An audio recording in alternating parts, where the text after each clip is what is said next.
You know the Jarty's brothers are a friend of mine. And just a minute, boys, I got the feedbox noise. It says the great-grandfather was equipoised. I tell you, Paul Revere, now this is no bumps. Hello racing fans, and welcome back to another edition of Handicapper's Corner, brought to you by the Derby Bar and Grill. I'm Mike Heads, along with Drew Forster. We're going to go through the Saturday, October 18th races at Hastings. We do have 7 races today and 7 races on the Sunday program, so only a couple weekends left in the 2014 Hastings live season, but we had a great weekend last weekend on the holiday Monday. Yeah, the Thanksgiving Monday was another one of the days, kind of a showcase day that they've been doing the last few years at Hastings with 4 stakes. We had the Ballerina, Premiers, both for the older horses, and then the Fantasy and the Ascot Graduation for the 2-year-olds. We're going to go back and have a look at these. The first one we're going to have a look at recap here is the Ballerina, the great field of 7 fillies and mares sent on the way in the Ballerina, and Saturday Night Ride from the outside as expected, quick and on the early lead. Touching Promise gets away in second, Madame Pelly in third, Madeira Park in fourth, Lockett down towards the inside. Ole Smith, Wanda Woman is the early trailer.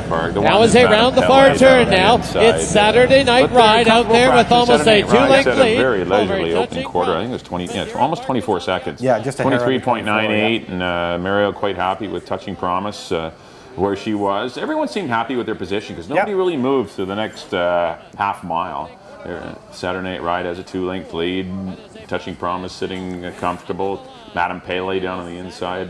Madeira Park was just perched, you know, right where Rico Walcott wanted her. Yeah, she's where she wants to be. She's got no mud in her face. The only one that's not happy about the entire proceedings is Wanda Woman, who's last, and he's not getting much of a pace. 48-3 was the opening half, and that made things difficult. Lockett was a little farther back, as was the 3-horse. Ole's Miss. Ole's Miss. Both were the BC Oaks winner. Yeah. But it's going to be a sprint for home here, and they're still not even on the gas yet. Things are still very comfortable here. I think 113 and change, almost 114 for the 113 and 3, yeah. For the opening 6 panels, and they're like 3 lengths clear. And these two really have it to themselves for now. And here comes Mario with Touching Promise. Little tiny filly by Touch Gold. She kind of figured she might take to the slop, and she really did skip through it. She's just a little bit of a thing, but the track definitely helped her out. Here comes Madeira Park out in the 2-path, going to angle inside under Rico Walcott. She makes a nice move here. I thought she was going to win it here. Yeah. But it's very tough to get by Mario down the stretch. Yeah. He always has a little bit more. And hadn't used a lot, you're right. And Wanda Woman out in the middle of the track. But Touching Promise for the Bennetts and Barbara Heads. And Mario Gutierrez, as you mentioned. Rico Walcott, Madeira Park still wrapped up the, I think, the divisional honors for top filly or mare here at Hastings. A brilliant season with trainer Dave Forster for the exclusive stable, and Ray Hansen. A great season from Madeira Park. Just kind of the racetrack and the fractions kind of dictated who won the race. And a very good reward for those of you that back Touching Promise Mario, $29.10. $29, and he just got there in the nick of time too. Just yeah, to the that's right, exactly. As well as That's right. We're going to look at is the premiers. The older Speaking of wrapping up divisional honors, Yes. Alert Bay, I'm sure will be your horse of the year after.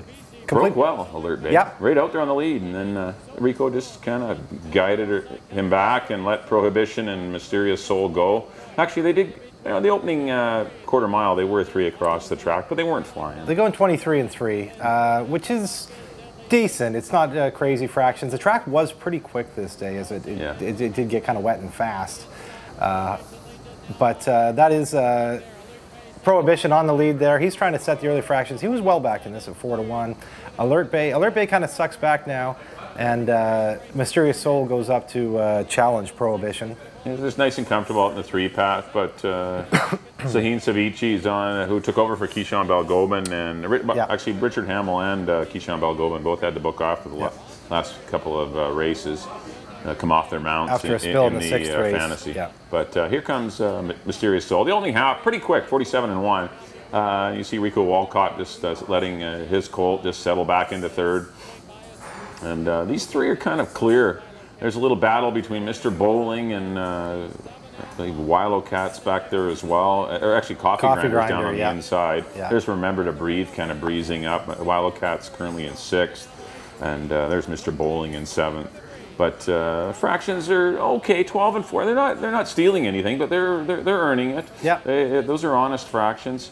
You see Alert Bay and Rico Walcott down the inside, drifted back a bit, but you need to. A mile and 3/8, you got to have a bit of a breather. Yeah, exactly. He gave this horse every shot to win on this day. He took it nice and easy.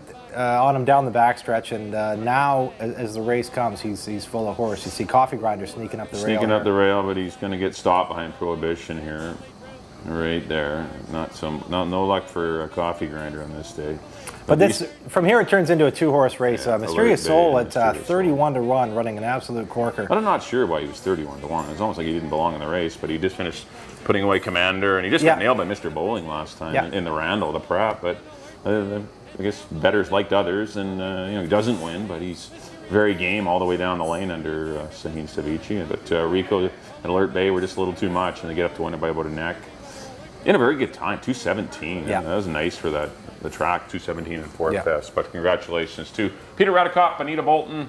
Rico Walcott had a great day. Yes, he did. A couple of wins in a second. As I mentioned, too, I imagine that would wrap up Horse of the Year honors for Alert Bay. He's definitely top 3-year-old. He's definitely probably older. I would say, it's tough to bet against him. It'd be him or Ole's Miss probably for Horse of the Year. Yeah, with him winning the big one, though, I would think he hit. But once again, congratulations to the connections of Alert Bay. Let's get into the Saturday program. Got a field of 5 to kick things off. 150 start as usual on the weekends. They're $4,000 claimers going 6.5 furlongs. I ended up on the 3, Michael's Glory. I don't love the horse. I think he can beat Wise Boss. There wasn't much between them last time. I think those are your 2 horses. Michael's Glory had a kind of a tough trip from an outside draw. Better post for Michael's Glory this time, and I think he might be able to turn the tables. Chapel Boy would be the 3rd horse if the 1 horse, Principe's Herbie, goes, Wise Boss goes, and Michael's Glory goes 3 wide again, then Chapel Boy really becomes a He's capable, because he will get a perfect trip in behind them. But I put that horse in for 3rd. But on paper, Michael's Glory should win the race. I know he didn't win last time, but I just thought it was the trip that dictated that. He just had a brutal 3-wide trip, and it cost him the money. But I went 3, 2, and 4, Drew. I see it pretty much the same way, actually exactly the same way. We've seen this a few times this year where you get horses that take the big drop down to the bottom, they're heavily favored, and they run like a good 2nd or something, or a good 3rd. We saw it with Ruffy Joe, we've seen it with a few others. Their 2nd time back against that kind of company, they seem to win. That's what's landed me on Michael's Glory. Wise Boss, as you mentioned, ran a big one. Lucky, he's got lost a couple times. The last couple times. Got nailed by Game 7 very late, and by step up last time. So he's due to, as Mike mentioned, these are the 2. If you're betting an early double or something like that, those would be the 2 I'd be looking at. If the pace gets silly, then Chapel Boy is the horse. But Chapel Boy's going to need help. Yeah, exactly. He's definitely my 3rd pick as well. I got 3, 2, 4. I see it the same way as Mike. On to the 2nd, 3-year-olds end up claiming 5,000, going a mile and a tick. And I've landed on the 6, Super Steve. Got beat in that last route by Tuggus Charm, who came back and won impressively on the weekend. He just always seems tough at this level. He's got off a little bit off form right now, but Amadeo Perez sticks with him. That barn's having a very good year. At the $5,000 level, I'm always going to lean his way, and I'll give it one more shot. Texas Buccaneer I put in the 2nd spot. Good 2nd last time in that race to Tuggus Charm, and he's rounding into form nicely this time of year for trainer Mike Anderson, and he'd be no surprise in here as well under jockey Keyshawn Belgobin, who we mentioned did go down and spill last week, but Keyshawn's cleared to go and is riding again this weekend. Where Richard Hamill isn't. Richard Hamill likely definitely not riding this weekend. I've heard Richard Hamill is just going to call it a year. There's only 2 weekends left. But he's definitely not riding this weekend. So yeah, no, he's not here this weekend, and he's had a good year, so he'll probably just call it a day. Texas Buccaneer in the 3rd spot, and Step Up. Another one coming off a win in that Wise Boss Michael Glory race that we looked at in the 1st race. Looks like the best of the rest for me. I went 6, 3, and 5. I agree. Super Steve's the best bet in here by far, I think. He got a brutalized 4-wide trip chasing a 46 and 2, 111 opening 6 panels. It was a stake horse would have trouble doing all that at that. This horse really had the worst of it. I thought he was... His record at 5,000 was pretty strong. So. He is so much better than Texas Buccaneer, who beat him. He's miles better. But he just has to avoid another 3-wide trip chasing a 46 or 111 opening. If he doesn't have... The fractions are comfortable. Super Speed wins the race by 3 or 4 lengths. I put the Texas Buccaneer in for 2nd, and I put the 1 I'm Big Trouble, who's on the class drop, in for 3rd. He's a horse that could wake up. He's only had a couple of starts this year. Might be rounding into top form. 3rd race off a layoff, and actually he was laid up last time. But he's run well long in the past. He's a good, hard-trying little horse that hits the board a lot. I went 6, 3, and 1. Super Steve, definitely your horse in race number 2. In the 3rd race, more $4,000 claimers. Going to go a mile on the 16th here. I ended up on the 6th horse. He's big time. I'm going to give him another shot. He was the one that had to go wide against the last time, and Bluegrass Man got the rails run. Brilliant move by Keyshawn Balgobin getting it through on the inside where Amadeo went 4 wide and 3 wide, and just no fault of Amadeo's, just the way the race set up, and he had to go outside, and Bluegrass Man got the split. Definitely the better horse of the two, as he's big time. I put Bluegrass Man in for second, and I put Dog in for third. He chased a pretty hot pace last time. I think he'll be better when he's on the head end. He needs the lead, I think, and he might get it here. Yeah. He's a need the lead type. I went 6, 2, and 3. I got the same horses. I put Bluegrass Man on top just because since dropping down to this level, he's been pretty tough. 1, 2 in a row. Keyshawn knows the horse well, and he's kind of the now horse. As Mike mentioned, he's big time. Did have a rougher trip last time, but I just like the way Bluegrass Man's going. So I took him over He's Big Time. Those are definitely the two that I see being very tough in here. And I got Dog in the third spot, same as Mike, a horse that could definitely he can win. Go back to his form 2 back, and he wins this race. He wouldn't be a surprise in there either. I got the same horses, just flip-flop the top 2, 2, 6, and 3 for me in the third. On to the fourth, 3-year-olds and up, maiden 5,000, going a mile and 16th. I went to the 2 here on the sunny side. Good third last time. I'm not sure about going long. That's the only kind of question here, but he does get Amadeo Perez. The one time he ran long, it wasn't his best effort, but Taylor Anderson decides to try him again. He's got the breeding to go long, so I'll just kind of throw out the one long race he ran and hope that he gets the better of it this time. And I like the move to Amadeo Perez as well. The second spot, I put Stallman Pete, Rob Maben's horse, just coming off a second to Wee Harry. He's another one. Those are the kind of the 2 in here I think look like a fair bit. Those are the 2 you can make a strong case for in here. I had a tough case making much of a case for anybody else. I went with Scrollwork out of the Frank Barrowby barn for jockey Jeff Birmingham. He's had he had a third 2 back in here, so I put him in the third spot. But definitely 2-7 for me. 2-7-6. I agree. I'm going to put Stallman Pete on top only because of the distance. On the sunny side, really had no excuses the day it ran long, and I'm just concerned maybe the horse doesn't want. If this race was 6.5 on the sunny side, I think would win. Yeah. But they opted to run in this race. There was a split of the race on the sunny side. Could have been in the 6.5 end, but they opt to run in the long, and this horse, I guess it could win. But I'm going to go to Stallman Pete. I was pretty impressed. Battled on the pace last time. Fractions were not cheap. I mean, they went 24 and 2, 48 flat. That's pretty good for them kind of horses. These kind of horses. So this horse hung on well to be second. Wee Harry just ran way too good. Wee Harry came back to run second too in his next start against non-2 $4,000 horses. So he got beat by a horse that was all right. So I'm going to put him on top on the sunny side second. But those 2 are miles ahead of the field. 2-7, and then it really drops off. And I agree with the 6 scroll work for third. On to the 5th race, the maiden 5 granders going. This is the other half of the split. Actually, this is the short end. 6.5 for him. I'm going to go to the 5 horse here, Dr. McKechnie. Kind of impressed with the run on the head end last time for Rosie Anderson. Battled with the eventual winner, Dead Set. And it's tough when you have the favorite and the best horse in the race, the one that's looking you in the eye when you're setting a lively pace. And considering the horse that did nothing in its first few starts, I thought it got a lot out of that last race. I know it got beat 6 lengths, was quite tired at the end, but at least it ran 5.5 to 6 furlongs before yielding. But I think the horse, maybe with a clear lead, can last the entire 6.5. I don't see a lot of speed in here. And anytime you have 10 horses in a cheap race, you probably want to be on the chooch. And this horse will be on the head end. And I'll try Dr. McKechnie to defeat the obvious number 8, Whaley's Command, who was a good second last time.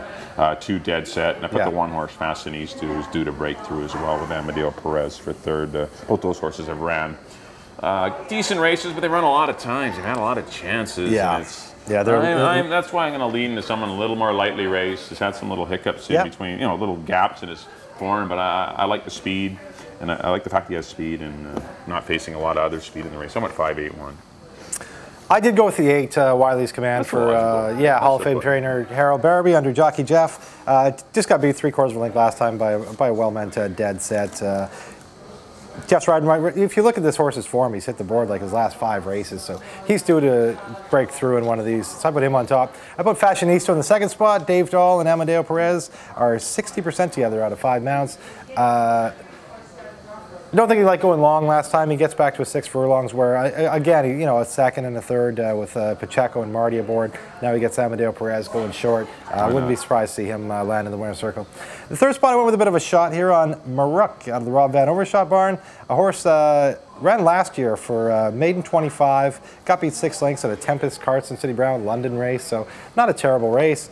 Been working decent coming into this race, 101 and 4, 102. That's not terrible works for horses that are running, in these maiden 5s. This isn't overly tough category. I did work him 6.5 last time, so I think he'll be fit enough. Trying to find a horse in here, maybe a bit of something different. A horse hasn't. It's not a bad look. It's not a bad horse. As Mike mentioned, a horse that maybe hasn't run very much when you're looking at 11-time maidens, 8-time maidens. So I put Marook in the 3rd spot. 8, 1, and 6 for me in the 5th. You sold me on him. I'll put him in. Throw him in. It's not a bad little horse to put in your pick 4s or something, or pick 3s. Yeah, try and get a price. At this time of year too, especially when we're getting muddy tracks, muddy forms. There's going to be some prices coming in. Sometimes are the ones that can win. Yeah. On to the 6th. Claiming 5,000, 6.5. Never put my marks on this one. I went to the 6th. Ruffy Joe, of course, going for his 4th in a row. As I mentioned earlier, this was one of those horses that dropped down, took a substantial drop to the bottom, got beat by After Court. Was unlucky that day, but has not made a mistake since then. He's found his level, and he's very tough to beat every time. He's your horse. I put the 5. My favorite name of the track, I Don't Roll on Shabbos, out of the Jim Brown barn. Huge effort in the starter series, 2-back. Came back, only got beat a length by length and 3/4 by Ruffy Joe and the Gov, who stepped up and just about won at 25,000 last week. Just got beat the last jump. So he's tough in here too. And the 3rd spot, I put Game 7. Huge effort last time. Me and Mike were actually talking yesterday. You look at his form, head of the lane, he was beaten 8 lengths and ends up winning by a neck. Yeah, you don't see that on our 8th of a mile stretch. You don't see that very often. There could be enough pace in here. If it's hot at all, look for Game 7 to be rolling late. I went 6, 5, and 2. Yeah, I don't have a lot to add. I agree. The 6 Ruffy Joe on paper has to win, and if he doesn't win, I Don't Roll on Shabbos has to be your next best horse. And if he doesn't get pressure, in Game 7, yeah, I mean, it's like those 3 horses look to be considerably better than others in here. Lucky Moly Minor is always dangerous, but still he drew poorly.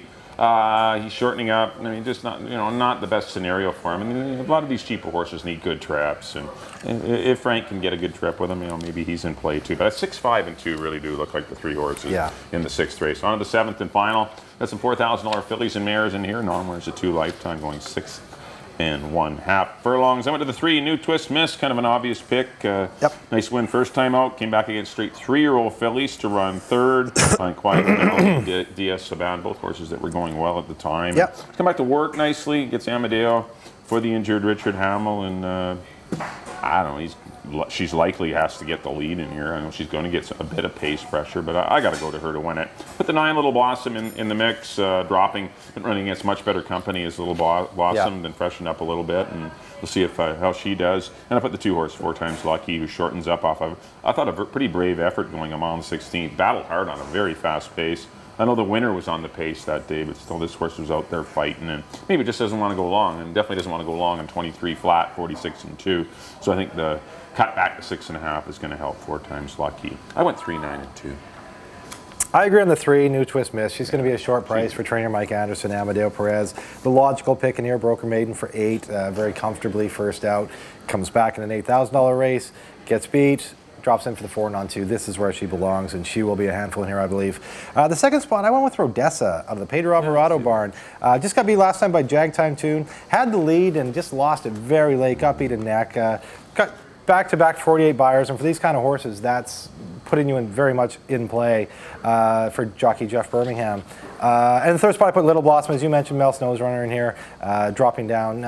Only got beat a length and a half, 2-back behind CA Miss, who was on a roll at the time. Those are a lot tougher company. You just remember that. I know the form is muddied up a little bit. Those are a lot tougher company that Little Blossom was running with. Exactly, and now she drops down to the 4,000 non-2 level. She fits this condition nicely for trainer Mel Snow. Keyshawn Bell-Gobin, making him very strong close to the air. Keyshawn is. He's been winning them pretty regularly lately. In the 3rd spot, 3, 5, and 9 for me in the nightcap on Saturday. Up next, let's a little quick recap of our recap. I got tongue-tied there. Mike, as always, you're up first. There you are. Back in race number 1, I did go to the 3 horse Michael's Glory, 3, 2, and 4. Race number 2, I went to the 6 Super Steve. Hopefully a better trip for him. 6, 3, and 1. If he gets a better one, he's got to win. One of the most likely winners on the program is Super Steve. 3rd race number 6, Bluegrass Man over the 2 sorry, number 6, He's Big Time over the 2, Bluegrass Man, and the 3, Dog in for third. Fourth race went to the 7, Stallman Pete over the 2 on the Sunny Side. I went 7, 2, and 6. Fifth race, I went to the 5, Dr. McKechnie over the 8, Wiley's Command, and the 1, Fashionista. Sixth race, another good bet, the 6, the price won't be there, but Ruffy Joe is one of the better bets of the day. The 5, I Don't Roll on Shabbos, and the 2, Game 7 in behind him. And the 7th and final, I went to the 3, New Twist Miss, 392 in the Saturday finale. And on to my picks, there we go. In the first, I agree with Mike. I agree with Mike on a fair amount of these horses today. Number 3, Michael's Glory. Yeah, it is that kind of card, that time of year. Number 3, Michael's Glory over the 2 and the 4. In the second, number 6, Super Steve over the 3 and the 5. In the third, number 2, Bluegrass Man over the 6 and the 3. In the fourth, number 2, On the Sunny Side over the 7 and the 6. In the fifth, I went to the 8, Wiley's Command over the 1 and the 6. In the sixth, I agree with Mike, a very tough old guy. Number 6, Ruffy Joe over the 5 and the 2. And the nightcap, number 3, New Twist Miss over the 5 and the 9.